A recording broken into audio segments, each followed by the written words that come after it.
Hello, everybody. Welcome to Sports Scope. I'm your host, Robert Butler, on this 13th day of March, the week of March Madness. With the brackets are well, the games are set. I don't know if your brackets filled out. I filled out a few on ESPN myself. The opening day of legal tampering. And that's going to be the majority of what I'm going to talk about today in free agency. Who's decisive? Who's not? You can kind of tell the personality of that head coach by where they're putting their money at early and what their top priorities are early. But we'll get our first break and only break out of the way, and I'll be back in 49 seconds. Got a new commercial I want to air, okay? Here on Sports Scope.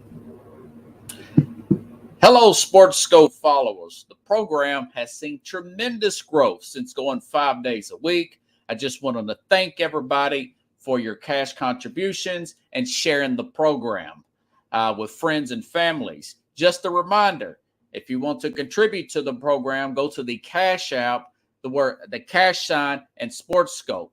There are other ways to contribute to the program listed at the bottom of the screen. If you want to advertise on the program, go to sports, that is sports with an S, another S, scope, SKOPE, at gmail.com, just like it's listed at the bottom of the screen.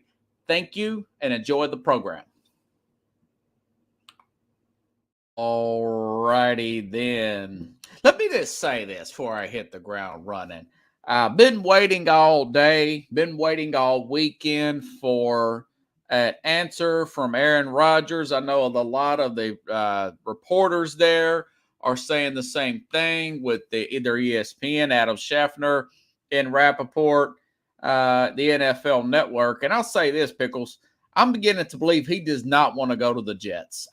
Trey Wingo, formerly of ESPN, says it's a done deal, and that was 4 hours ago. And I'm thinking to myself, it's a done deal. Why come the announcement hadn't been made? How come the trade compensation hadn't been made? They've had all weekend to do this. He went last week, practically a week ago, and met out with Woody Johnson, Robert Saleh, the general manager, Joe Douglas. And you would think, okay, he's went home. He slept over the weekend. Nothing has been done because I don't think he really wants to go. That's my opinion. He does not want to go to the Jets. And he really don't want to retire. He wants the Packers to beg him back. That's what he wants. And there's just no way I would go about that. So my opinion as of right now at 7:03 Central Time, 8:03 Eastern Time, I think the Jets are simply without a quarterback other than Zach Wilson. Mike White, I want to say he signed with the Miami Dolphins today, or he has agreed to, in air quotes. And I just think he really don't want to go, and he's still tinkering with the situation. Pickle says terms may not have been settled.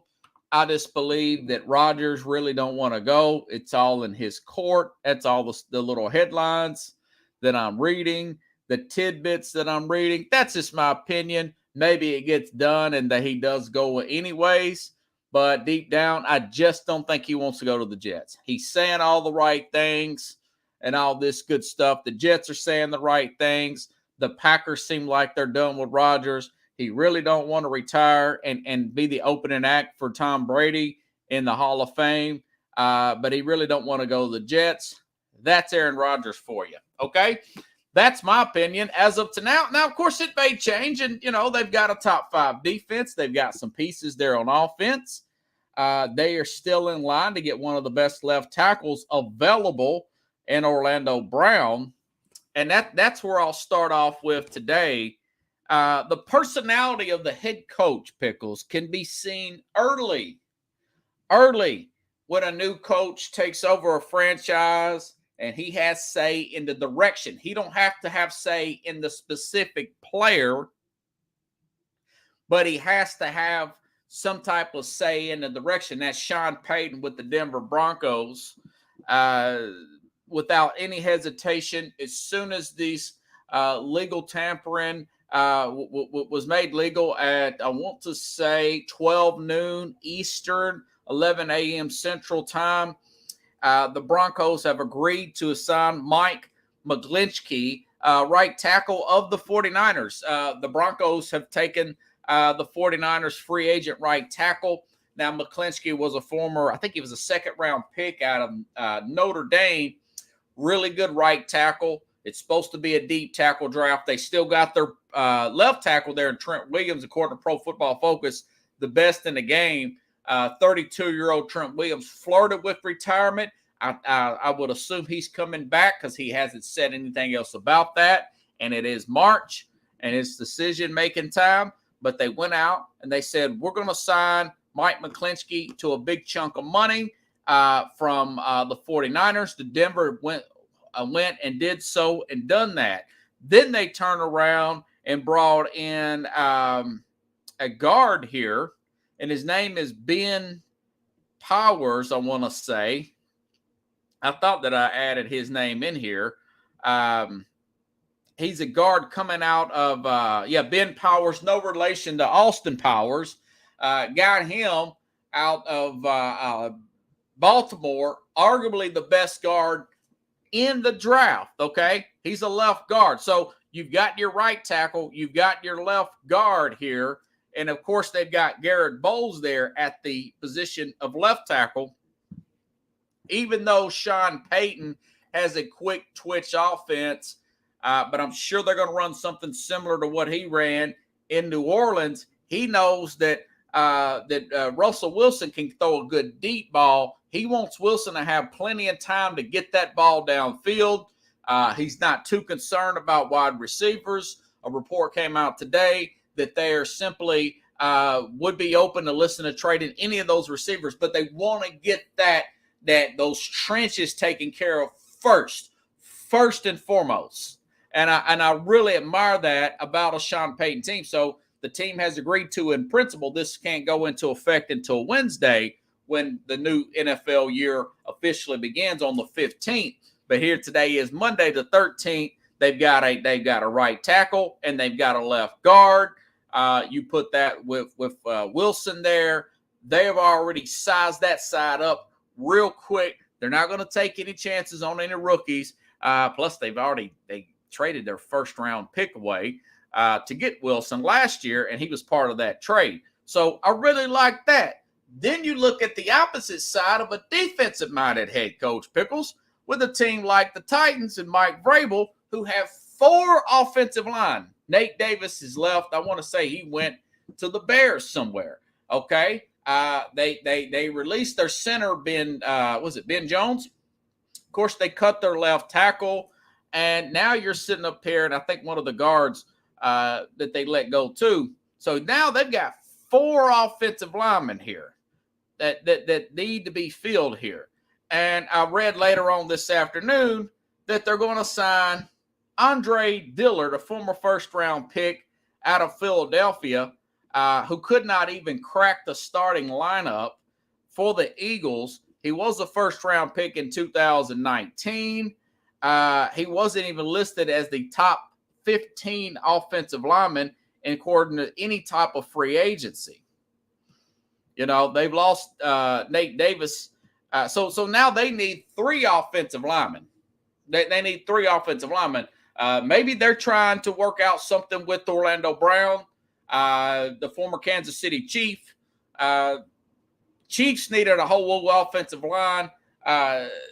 Brett Veach, for example, he makes this was a few years ago. He makes quick decisions. He makes a trade and goes to get Orlando Brown. He drafts.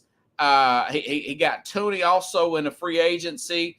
And then he drafted 2 offensive line, totally rebuilt their offensive line with a sense of urgency. And we saw what happened. That team went to the playoffs that year. And this past year, they won the Super Bowl with the franchise tag and Orlando Brown a little bit over $16 million. And then they got this Taylor guy, a right tackle, out of who's going to play left for them, out of Jacksonville. They didn't hesitate to do that. But you see where their priorities are. And you see a team like Tennessee and teams like Pittsburgh who have bad offensive lines and have not had success in the last few years, defensive-minded head coaches. Neither have dressed their offensive line. Tennessee goes with the guy that they can get as cheap as possible, Andre, and maybe he works out and they know something I don't. Terry Davenport, ESPN reporter for Tennessee, says it's the deep draft of tackles and stuff in the draft. Yeah, I get that. But you do not want to have one guy who cannot start in the league, who has not started on the deep team, the best offensive line in football. I get that with Philadelphia. But do you really want to put this guy with a bunch of rookies here? So you have very decisive team in Sean Payton, offensive-minded head coach, a guy with the ring as a head coach, versus an indecisive team, a defensive-minded head coach in Mike Vrabel, and an organization that sits on their hands. That's one reason why I've noticed that they have not been successful in the playoffs. Okay, so you either want to rebuild or not. You either want to break this thing up or not. You can't have it where you have a whole bunch of rookie offensive linemen with a 34-year-old quarterback back there who's coming off injury that can't get away, that's going to get hurt if you go into this year with this type of offensive lineman. Or if you want to go all in, go ahead, cut him, relieve $18 million, get at least one veteran in there, and do something with that running back who is a $16 million cap hit, and Derrick Henry, and then you can go all in and completely rebuild. It's like you're halfway in or you're halfway out. This team is indecisive. That's why they don't have a ring down here in Tennessee. That's why they do not have a championship. I see this every single year. Teams that do have championships make moves, and they're very aggressive and they're decisive, particularly offensive-minded head coaches, teams that are led by that here in the last 2 years. The last, 5-6 years, teams that spent money in free agents, big money, not every year, I want to say the last five, have improved their wins, have improved wins from previous season to the next season. Teams that spend money have improved their wins over the last 5 years. Certain teams have went all the way to the Super Bowl. Some went to the playoffs. Some came up just short. But teams who have big spenders, include teams like Jacksonville last year, for example, got into the playoffs. You look at a Philadelphia. They spent money last year. They got into the playoffs. It's the general manager's job to keep that money in place. It's his job to keep that money in place. Now, even as much as people mock the New England Patriots, and I got I told you so, a good scope here about Jonnu Smith, who they've traded to the Atlanta Falcons because he was a total bust. But that year that they spent that money, that team got to the playoffs that year, if you guys do not recall, okay? They got to the playoffs. They got to the playoffs, and I want to say they got beat by Buffalo or somebody. Yeah, Allen had a huge game, and he beat them. But that's two takes there into one thing here. So that tells me where the thinking is. And you look at teams like the Titans, they've got defensive guys all over the place, guys like Kevin Byard. He's a $19 million cap hit. They have done nothing with him. You could tell Derrick Henry, $16 million cap hit. They've done nothing to address that. Those are all Vrabel guys. Ryan Tannehill sitting here, $36 million cap hit. Let's talk about on NFL Network today. And I think it was Rich Eisen was saying, well, he's got 36. And I'm like, yeah, what are they doing here? What are you doing? Everybody else is doing something.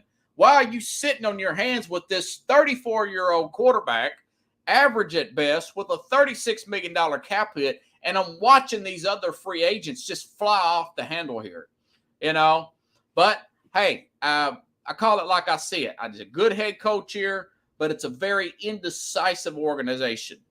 Indecisiveness. And most of that is from defensive-minded head coaches or dysfunctional organizations who people do not know the proper chain of command, and there's just a miscommunication. So I give them a failing grade for week 1 in the pre-free agency. I give an A for teams like Denver. They made their quick, decisive moves, and they sealed up that offensive line right off the bat because it's a very important position is in the trenches, Pickles, just like you said there. Just like you said. Okay?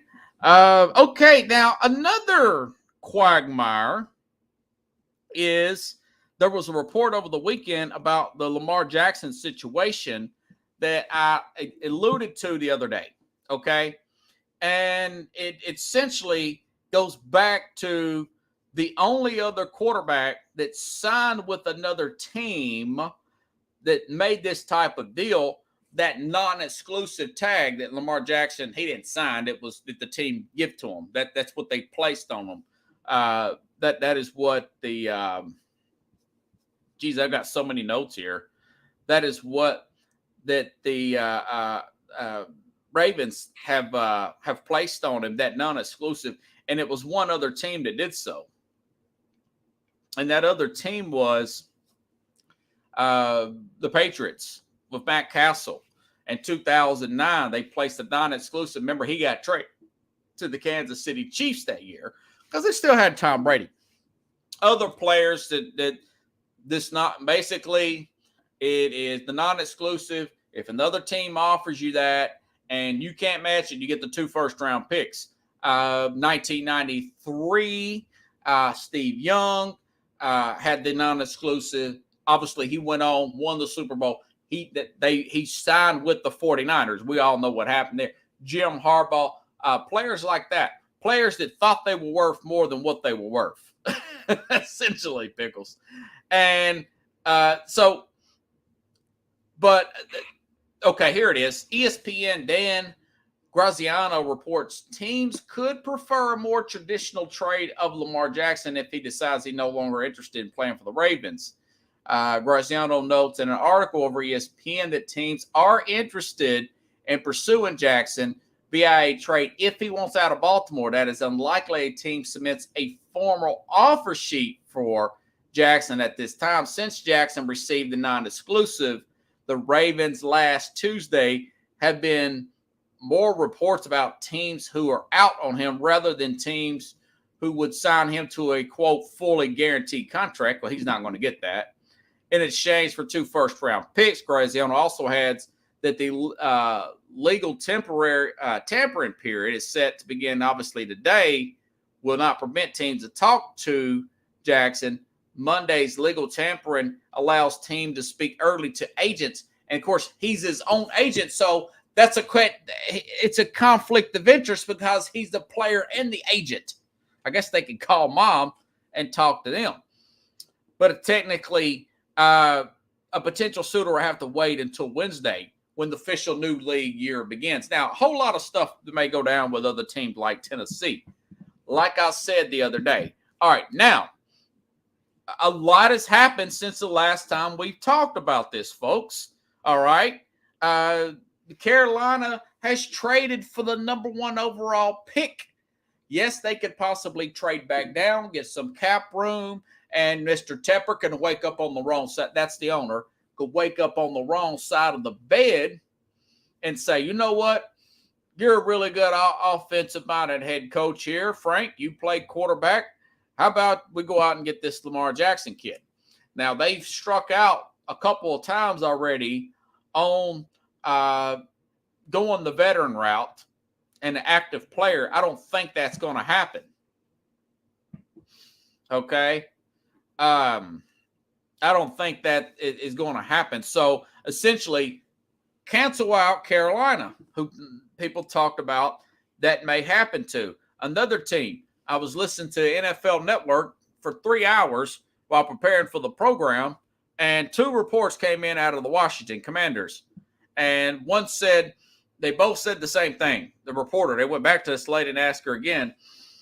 They said, Rich Eisen, what's going on up there in Commanderland? Well, they're going to go with Sam Howell. He's going to be quarterback number one. They're trying to sign back Taylor Heinicke and work out something with Taylor Heinicke. So that's not going to happen. We mentioned the Raiders the other day. That would be a total disaster. But now they've already agreed to terms with Jimmy Garoppolo. All right. They've already agreed with terms with Jimmy Garoppolo because he's worked with Josh McDaniels at New England. So that's done. By the way, that's a 3-year, $72 million deal there with the Raiders. So if you think about that, that's pretty close to $20 million a year. That's not for a backup. They're wanting him to be the starter there in Vegas. He simply did not click with, and I do expect it to be a disaster. The guy can't stay healthy. The line's not that good. They're okay at left tackle, not too good on the interior. Devontae Adams is already hinting around that he wants a trade with a social media cryptic tweet or message. So, and plus the 49ers, people say, well, it kind of fits with the 49ers. Well, they sound Sam Darnold to a 1-year deal. They have Trey Lance on contract, and Brock Purdy is recovering from an injury. So you take the 49ers out. I still go back to Atlanta. They've got Ritter, who I do not believe they're ready to go with. They did sign a safety there, Jesse Bates, and they've made a trade and got Jonnu Smith. I'll talk about that here in a little bit from the New England Patriots. They did get him in there from the Patriots. So it could be Atlanta. Could the Colts get caught in a crossfire there where Houston makes a move and gets that one pick? Carolina takes one of the other quarterbacks. By the way, Carolina, the owner of Carolina, says he likes Bryce Young. And according now I'm hearing head coach likes C.J. Stroud, but I read what he said about Will Levis the other day. That's the quarterback out of Kentucky. So they're going to go draft-wise. So could he go to the Colts? Could he go to Atlanta? There could be a wild card type of move being made, but it looks like that he's going to end up signing for what the Ravens want to sign him for, if you ask me.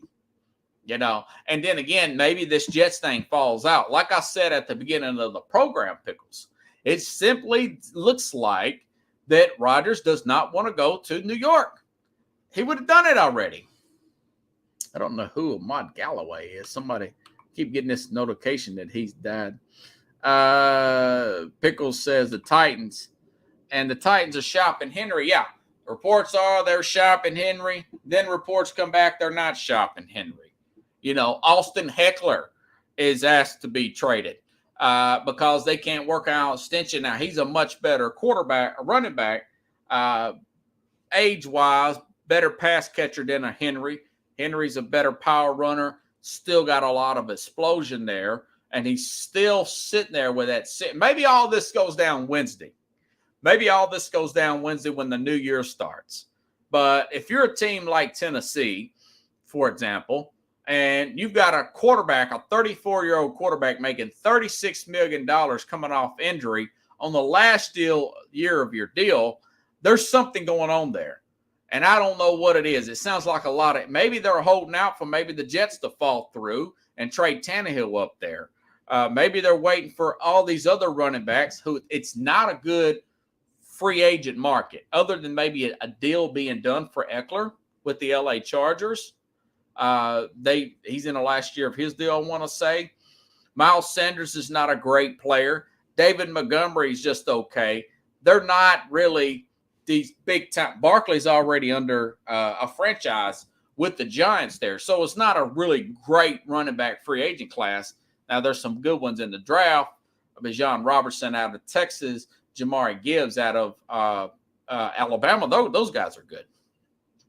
But not everybody's going to get their back. Those are only two guys. So, you know, this thing continues. The drama continues with Lamar Jackson. You know, and maybe if the Rodgers deal falls through, I think Woody Johnson, the owner there at the Jets, they like to make the headlines. You know, They've done some good moves. They would really show a lack of discipline if they went out and got a Lamar Jackson, if you ask me. With that top 5D, I would rather go elsewhere. Go the draft. I'd do anything. Got the 13th pick. Pick up another receiver in there, and then maybe get a second. Use your second round pick. Get a Sam Duggan, the guy from TCU. Stetson Bennett, or not Stetson Bennett, but the University of Tennessee quarterback. He's considered a top 5 draft pick according to NFL Network. Hendon Hooker, even though he's coming back from a torn ACL, so it's a lot to be said here. It's a lot to be said here. We're going to find out a lot Wednesday, and I'm going to bring Keith Engel on Wednesday. I'll ask him about some of these free agent moves there, guys. So now Cleveland has restructured Deshaun Watson, by the way. Remember, he got the big deal, and now his cap hit is only $19 million, but next year it's going to be $63 million. And there's a possibility that it could be restructured every year, according to Spot Track, and make it around $19 to $28 million, and he go off that base salary. They end up getting another pass rusher there and signing him, some guy's name I've never heard of. But it turns out to be a pretty good move there, considering all things that's being said. And of course, this just came out, NBC Sports Edge, Pickles, going back to Carolina, doing rapid notes right now. C.J. Stroud is now BetMGM's favorite to be the number 1 pick for the Panthers. Like I said, I was telling Carlos, Mad New Yorker, Chavez on Friday, if I had to pick one, I would say Stroud. You look the way he played in the Georgia game. You look at his height. You look at his consistency, arm strength, athletic ability. I know it plays against him because he has got so many good receivers at Ohio State, and he has gone to Ohio State, and traditionally the quarterbacks have not played that well. But if you look at, Nate Davis, former Tennessee Titan guard, now he's with the Bears. Maybe they go out and get Orlando Brown. They've also going to the Bears here, since they haven't moved Justin Fields and probably won't. They're cooking with gas right now. Friday, they traded the number 1 pick. They've got multiple picks now, including the second round. Plus, they've got DJ Moore out of Carolina there, a true number 1 receiver. And you look, they've also made a move in the offseason. They got, I mentioned Chase Claypool, Cole Kmet, real solid tight end there.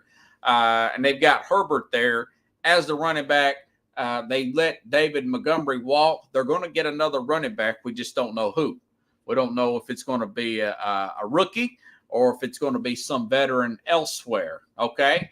Also, like I said, they may go after Orlando Brown. Today, they signed the top linebacker on Tremont Edwards, I'm going to say, from Buffalo. They signed, is it Edmonds? I think it's Edmonds. Edmonds from Buffalo. I thought I had it in my notes here with him, but I didn't. Either way, a 24-year-old Pro Bowl level player, 4 years, $72 million, saved a little bit of money there compared to Roquan Smith. Remember, he played with the Bears last year, and they traded him to the Ravens. I read that he fits Matt Eberflus's system a little bit better than a Roquan Smith, which is the head coach there, Matt Eberflus. So it looks like they're making the right moves. Now it's going to come down to one thing. It's going to come down to Justin Fields making plays. It's going to come down to Justin Fields making plays. I'm sure they're still trying to work out something from Orlando Brown. Remember Ron Poles? He's came over, second-year general manager, come over from the Kansas City Chiefs. He was an assistant under Brett Veach, who was the general manager up there in Kansas City. So we got to look and see what they're going to do right there. That's the big one to watch. Orlando Brown, If you're a Titans fan, you'd like to see him get signed there. If you're a Bear fan, you'd like to see the Bears bring in and upgrade that left tackle. Probably still the most important position in football. And I was reading that he was one of the most pressured quarterbacks in the league. A lot of that was on him, being Justin Fields, hanging on to the ball too long, indecisive with his throws. But a lot of it was their line was getting beat. I mean, a traditional defensive town like that, and culture, kind of like the Pittsburgh Steelers there, got a lot of good linebackers and good defensive guys over the years, but they can't protect the quarterback. And they never had a quarterback either, even when you could protect him, to get the ball out on time. So he's trying to totally change the culture there in Chicago. Now, if you really wanted to go with the analytical look with their picks and stuff, they could have got a linebacker out of the draft, but I guess the head coach, he wanted a defensive free agent. But anyways, and certain coaches, they draft and acquire players that's usually on their side of the ball better. For example, the Patriots. Jonathan Jones, I think is his name. He's going to re-sign there. Excellent cornerback. Excellent. How many corners have came out of the Patriots, Pickles? I mean, just one Pro Bowler. And even Stephon Gilmore. They acquire guys. He sees something in a corner from another team. Got him from Buffalo. Stephon Gilmore. He becomes Defensive Player of the Year. Best cornerback in the game. Then on the other side, the offensive side, if you look at the Patriots, for example, one of the biggest busts of all time, free agent-wise, top three. Mike Reese is ESPN reporter for the New England Patriots, and he says that this is one of the top three free agent busts that the Patriots have ever brought in, and it was Jonnu Smith, a guy who I said that I watched this guy with Tennessee. He was consistently inconsistent. They gave him an absolute ton of money. And here's his stats here with New England. He had, in 2 years, 21 and 22, he had about 54 catches and 1 touchdown in 2 years. And, man, they gave him 4-year, $50 million, 31.25 guaranteed. That's money they'll never get back, Pickles. I mean, 31.25 fully guaranteed money to go hang out in Boston area, New England. I think I'm going to ask Keith Engel about that. I mean, what a total. But I could have told him that, man. I could have said, do not give Jonnu Smith that kind of money.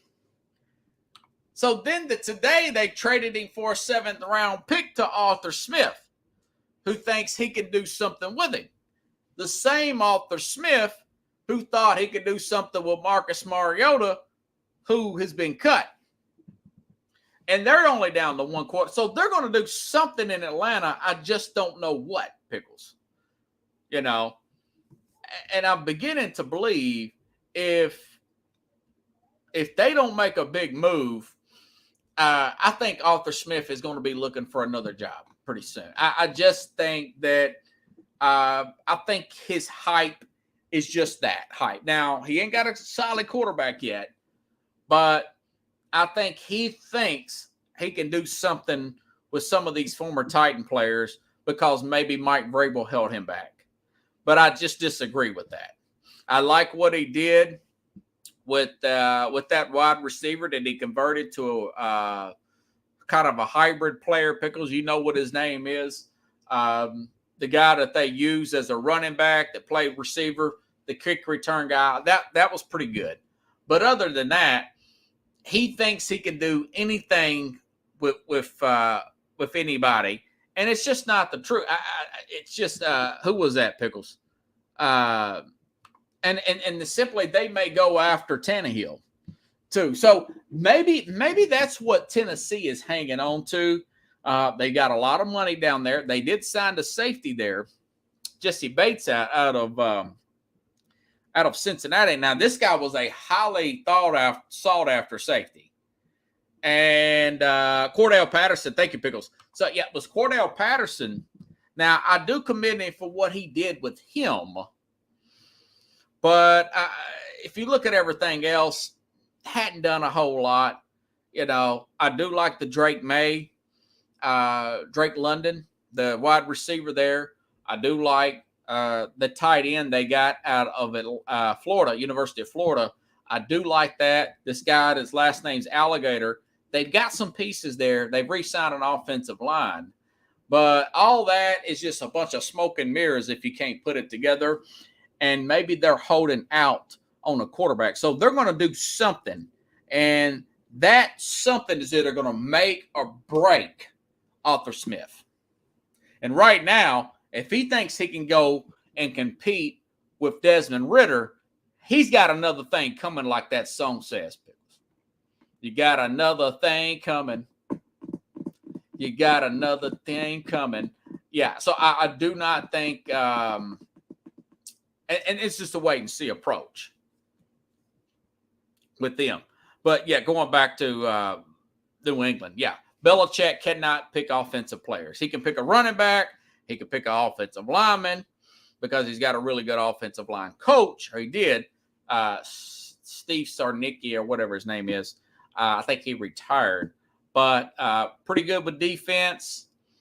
Mike Reese was talking about that disaster that they made with Antonio Brown. He put that out there as one of the worst ones with the Jonnu. I could have told him Jonnu Smith wasn't that good,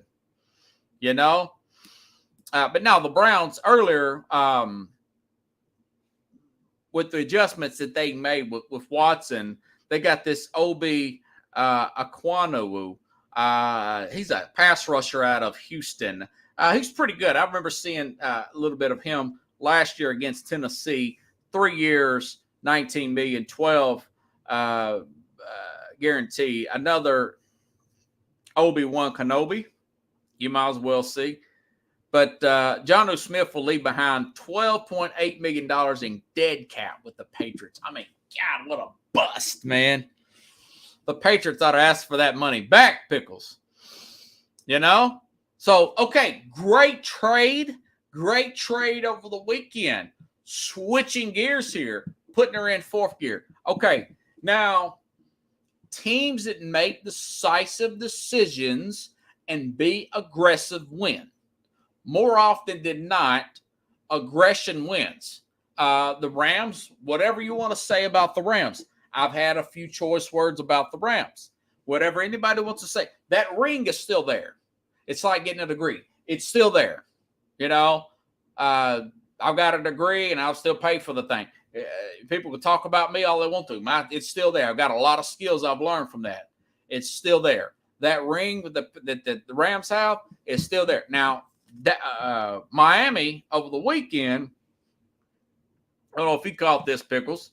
Yesterday, they traded a third-round pick in this guy, this tight end, something Hunter. What did they say?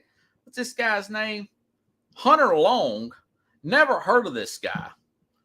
And a third-round pick to take Jalen Ramsey. Now, Ramsey, I will say this in defense of the Rams. The guy was like a $17 million cap hit. He's 28 years old. Pro Football Focus says his play has slipped. He's more of a top 5 to top 7 cornerback rather than number 1 or number 2. Now, that being said about Miami, I think I was talking about this with Jack Hirsch and Jim Jeffcoat's show on Sunday that maybe Ramsey was just not motivated. The team was terrible. He could tell that they had a lot of injuries. Some really talented players, they zone out. A lot of your really good corners, Dion included, are not the best tacklers in the world, but they can cover like nobody's business. And I still believe Jalen Ramsey's one of those guys. I really do. But if you look at this team, they went out, aggressively got a new defensive coordinator, and Vic Fangio, really good defensive mind, really good coordinator there with the Bears and with the Broncos. Very successful defenses, both tenured. Now they've got Xavier Howard Pickles, and they've got Jalen Ramsey. So you add those two guys with Bradley Chubb. They made an aggressive move with Denver last year and got Bradley Chubb there and extended him. Okay? And then you got guys like Kristen Wilkins at the front line, Emmanuel Ube. I think he came over from Cleveland, and Jalen Phillips. So CBS they put this out on Facebook with these 5 guys here, with these 7 players on defense, as if this is a well of a and I will say this, Xavier Howard, and then they mentioned this guy, Javon Holland, 2021 all-rookie team in year 3. This guy may get all the interceptions, but Howard's legit, and so is Jalen Ramsey. I'll say this. I'll go out on the limb, and this is how much I think this is a big deal. If they keep, as of today, if they keep Tua healthy, 15 out of 17 games, they win the division next year. I honestly, if you look at the way they played last year, you look at the teams that they beat last year. I will say they beat New England. They beat Buffalo down there. Remember, they took Skylar Thompson up there to Buffalo and almost beat him again in the playoffs. And obviously, I want to say they split with the Jets because Tua was hurt. But if you keep Tua healthy, they're a team that can use another running back. But they can use a Derrick Henry, by the way. They can use a big power back like a Derrick Henry. Probably can use another blocking guard on the offensive line, left guard. Good power running guy. A running blocking guard. And keep Tua healthy. With Waddle back there, wide receiver. With Tyreek Hill, I want to say they've already restructured some of his money back there at wide receiver. Their tight end is going to be a free agent. By the way, this tight end draft is supposed to be the best in 10 years, from what I heard. That's why Dalton Schultz is out there as a free agent, and so is Mike Gesicki, because the guy from Notre Dame, the guy from Utah, they're supposed to be really good. This team will win the division. That's a big if, though, folks. Look at Sam Bradford, former number 1 overall pick, Oklahoma. Every time I seen him play consistently 2 or 3 games, I was like, man, this guy's good with the rank. Sam Bradford, remember him, Pickles? But he couldn't stay healthy, and that's what I'm going to be afraid of with Miami. But, man, if you got – Ramsey is that good. This guy, he'll be focused down there in Miami. He needed a change of scenery. You put him with another competitive cornerback. It's going to be very competitive in practice between him and Tyreek Hill. I want to say he said something about Tyreek Hill a few years ago when they played Kansas City. And he said Hill's a one-trick pony. He doesn't run good routes. And the truth of the matter is mouthy as Jalen Ramsey is, he was 110% correct about all that. Now, over the last few years, Tyreek Hill, and to his defense, he has gotten better. He's gotten a lot better. He can catch the ball in traffic. He stops in the zone. He knows to come back to the quarterback. He has gotten a lot better. And people can say what they want about Tua, myself included. I've dogged him out. But Tua had the highest QBR rate in all of football for quite a few games. I studied every week. Very high. I mean, he throws BBs out there. The problem is the guy just cannot stay healthy. When he gets hit, he gets slung around like a rag doll. So there probably should put in more of a screen game around him, a short passing game to set up the play action. That's what I would implement, kind of like a Todd Haley kind of offense. Pickles, the former offensive coordinator for the from the Steelers, Todd Haley, when they were using Le'Veon Bell, or maybe use a Andy Reid type of Philadelphia Eagle type of offense with the Brian Westbrook. You say, what are you going to do? You got all those big receivers. Yes, that's fine. That's fine. You got to crawl before you walk. That doesn't mean you can't use the screen game. You have to use some type of West Coast offense around a guy like that because he cannot hold on to the ball too long and get blasted like he did in that Thursday game against Cincinnati, Pickles. Yeah, and Pickles says that 17 games, teams need 2 adequate quarterbacks. Yeah, you don't need Teddy Bridgewater, another guy who, if you bump into him at the airport, he's out for the whole game. Bridgewater. I said that last year. You know, I don't claim to be some big scout or some major general manager, but some of these things I could call them from a mile away. Teddy Bridgewater playing with Tua, that's a recipe for disaster. And what happened? They both got hurt last year. They both got hurt. Because I said, Bridgewater's fragile. He's been fragile since he got drafted to Minnesota 10 years ago. He got hurt. I want to say he got hurt in New Orleans. You know, I could have told you that. I could save you some heartache, man. Jimmy Garoppolo will get hurt next year. Jimmy Garoppolo will get – he's hurt all the time. He's going to get hurt with the Raiders, and they're going to move on with Josh McDaniels. That's an easy one. Those are layups, and probably going to be the same for Tua. But I love this trade. I love the Jalen Ramsey trade. And to get him for a third-round pick, even if you got to pay this guy $17 million, man, I'm doing a screen game. I'm running the ball. I'm getting the ball jet sweeps with Tyreek Hill. He's going to continue to earn that money, not just 1 year. It's a 4 or 5 year deal. He's going to continue to earn that money. And, of course, Waddle, you just throw it downfield and you get the ball to Waddle. He's a touchdown machine.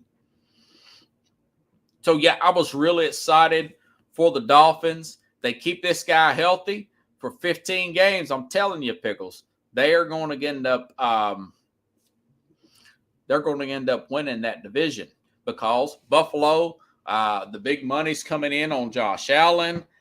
They haven't really done anything to address their problems. They cannot run the football. They still got Sean McDermott. They still have the same offensive coordinator and Ken Dorsey. I have no faith in neither one of them from an offensive perspective.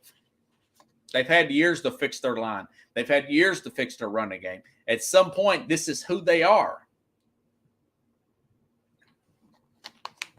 And maybe if Rodgers goes down to the Jets, maybe they're the favorite, you know. And maybe if DeAndre Hopkins gets traded to the Patriots, maybe something happens with them. They've got Bill O'Brien. But of right now, if nothing else happens, you got to give it to Miami. If nothing, now, you know, we haven't had the draft. We haven't had free agency completed yet. A lot remains to be seen. The new year, technically, again, don't start until Wednesday. A lot of criticism coming for the Cincinnati Bengals. They lost 2 safeties. They lost both their starting safeties. Last I checked, they got $44 million in cap room. I'm totally okay with that. This new modern-day NFL, Pickles, you don't need top-notch linebackers and you don't need top-notch safeties. You need pass rush and decent cornerbacks. You can even have a rookie cornerback like McDuffie that Kansas City got. You don't need top-notch safeties. Pass rushers and somewhat good cornerbacks and a good offensive line. So I'm okay with Cincinnati losing those 2 safeties. That's my deal there. D-Hop has a lot of baggage, and he's got a lot of money too. He's going to be a lot of Deron Payne signed one of the he's the second highest defensive tackle in the league. He signed like $60 million guaranteed or something like that. Some ridiculous amount of guaranteed money, second only to Aaron Donald. And, I got to thinking to myself, guys, he stayed with the Commanders. He was an Alabama player, Deron Payne. And I thought to myself, if I was Nick Saban has been with the Alabama since 2006. And if you go from 2006 to 2023 recruiting class, how many millions of dollars has he made players players that played for Alabama that's went on to the NFL? I mean, it's got to be in the billions, Pickles. If you look at initially drafted players, if you look at second contracts for players, that's what I would put above my office if I'm Alabama. I mean, they've got more than anybody. They've had to pass everybody, and I know LSU and I know that was it Ohio State's got a lot of players. I know Miami had a lot of players, but the consistency from 2006 to 2022, we haven't played 23 yet. How many? It's got to be in the billion. It's got to be maybe billion, maybe billions, Pickles. If you look at initial contracts of former Alabama players under the Nick Saban, I just talked about Tua. He's playing for Alabama. Mac Jones plays for the Patriots. That's two Alabama quarterbacks in one division, okay? Bryce Young is going to get drafted. That's a third quarterback that went to Alabama. Jalen Hurts was originally recruited by Alabama. Look, he's going to get a big contract. Even though he transferred to Oklahoma, look at the players who's played from Alabama, who's got second contracts, who's got drafted really high, and second contracts. It's got to be in the billions. It's like, is that the so he should have this giant computerized sign over his desk and said, is that the national deficit? Is this the New York Stock Exchange? No, this is the amount of money of players that has left my program and went to the NFL and made. So, Coach, that's crazy. Well, I'm just giving you the facts. Pickles thinks it may be close to $1 billion, maybe over $1 billion at this point, especially since they're starting to dive in the quarterbacks down there in Alabama. Billionaire Club Bama. There you go. Thank you, Corey. Speaking of Texas and Alabama, let's stay in the SEC. Let's switch sports here. Okay, what's this guy's name? Chris Beard. Speaking of money and stuff, Ole Miss will hire anybody. Just win, baby. They've hired a controversial coach in Lane Kiffin. There was some controversy why he left Alabama. He was fired on the tarmac at USC. He had some recruiting violations at Tennessee, but he wins. He wins somewhat. He's a little bit overrated. They hired him for their football coach. Okay, so now this coach gets charged. Their basketball coach, Chris Beard, great coach though at Texas. University of Texas college basketball. They're going to be in the tournament. They're a 2 seed. They may win a national championship out of this.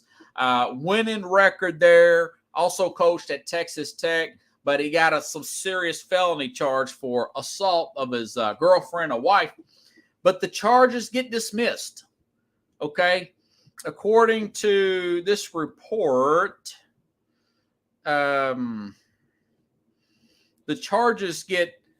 Beard was acting in self-defense and that he never strangled his girlfriend. As Chris' fiance and biggest supporter, I apologize for the role I played in unfortunate event. I realized my frustration when breaking his glasses. So he was fired. He listed his house for sale, basically got ran out of Austin, but all the charges were dropped. Okay. On February 15th, the Travis County District Attorney's Office announced that based on the evidence and the fiance's wishes not to prosecute him, he will likely not get a conviction. A third-degree felony was dismissed. So no autopsy, no foul. Ole Miss hires former Texas basketball coach Chris Beard. They will hire anybody. But hey, when you're 237-98 and you're 10-4 in the NCAA tournament there, that's pretty good. So Ole Miss got their guy. Very controversial hiring, but they will hire any. They're into winning. They're really into winning. And hey, the stuff got thrown out. So it's a risky gamble. Maybe something else comes about with Beard. But big-time college sports, we talked about it with the Alabama player getting into the issue. Maybe you should have kicked him off. I would have kicked Miller off the team. We talked about that. One of the players did get kicked off of the team that was actually charged in the murder of the female in Alabama basketball. Now they're the number 1 overall seed in the tournament, and a lot of people are picking Alabama to win the national championship. So, it's kind of how the sausage is being made to keep a championship team together, if you may, Pickles. That being said, I'm big in second chances. I had Jeffrey Descovich on. He was wrongfully accused for murder and rape and proved himself. And court got a big settlement, so I'm okay with that. I'm actually kind of happy for Ole Miss. I just thought it was pretty interesting because a lot of teams wouldn't even go there. But Ole Miss, they're like, yeah, we'll go there because we know we're Mississippi and we're not as popular as Alabama or Auburn. We're not as glamorous as a UCLA or a Duke or North Carolina. We're just little old Ole Miss. So we got to do things that other people aren't willing to do. And they got a really good coach. As long as he can keep his nose clean with the fiancé-to-be, this team will be very competitive down in Ole Miss basketball. And again, folks, I will have Keith Engel on Wednesday. We'll talk about the tournament. I have no idea. I mean, for example, Houston basketball program in college, they lost their tournament championship. They're still a 1 seed. You got 4 1 seeds there. Alabama, I mentioned all the controversy behind them. You have, I think Kansas is number 1 seed. Bill Self had stents put in his heart. So it's a lot. I don't know who's going to win here. I mean, nobody does. I know this Texas team is really good. They're a 2 seed. And a lot of people, and I'm going to ask Keith Engel, Connecticut's a 4 seed. And a lot of the ESPN guys got them winning the national championship. Go figure. So if you like the show, folks, share the show. I'll be back on tomorrow. Hopefully tomorrow we'll have a little bit more of an understanding about Aaron Rodgers. Is he really going to go? I got a feeling he don't really want to go to New York. If you ask me, he would have made the decision already. Will Lamar Jackson get traded, or we simply just agree? We might not have that answer tomorrow, but maybe something can come about. Maybe the Ravens throw a Hail Mary and try to keep him. Where would this big-time left tackle Orlando Brown go? I'm out of Nashville. One would hope the Titans would make a run at Orlando Brown out of Kansas City. Yeah, Pickles, that's a good point. Before I get off here, that's probably what I'm going to do. And I'm going to ask him specifically. By the way, I've interviewed, Let's Talk Sports creator, Dan Dave Harris. That interview will be out Wednesday or Thursday's program, so I can watch basketball this afternoon. I'll probably get me a pizza, really live on the edge, eat a pizza during the week. And what I'll probably do, Pickles, is take those underdogs with points. take that, like Charleston, they're like a 9.5-point underdog to Tennessee. Tennessee lost one of their best players, a guard, the other day. So I think it's Louisiana or whoever.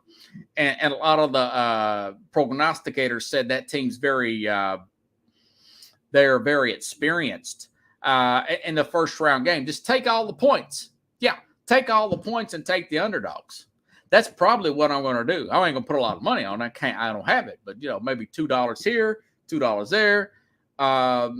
It's just fun, if you ask me, especially those first two games. That's something Wednesday I'm going to get into on Keith Angle after I tell him, Bill Belichick, stop. He needs to get out of the offensive player free agent signee business. He's terrible at it. I could have told him about Jonnu Smith. So anyways, everybody, see you tomorrow. Same place, same time here on Sports Scope.